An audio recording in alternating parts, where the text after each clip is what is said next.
Naalala nyo pa siguro itong viral moment ni DDS Senador Robin Boy Silly Padilla sa Senado kung saan tinawag niya ang mga bata ngayon o Gen Z na weak daw.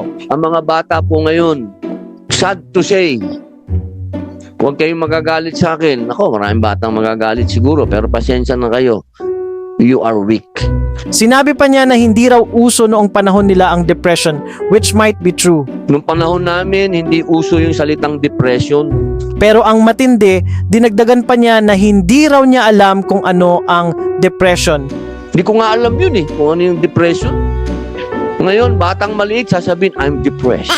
Too bad or malas lang niya, sabi nga nila, internet is forever, boy silly. At may proof na nagsisinungaling ka. Na-depress kayo? Oh, syempre, munti ako nagpakamatay nun. Nung tinamahan ako ng matinding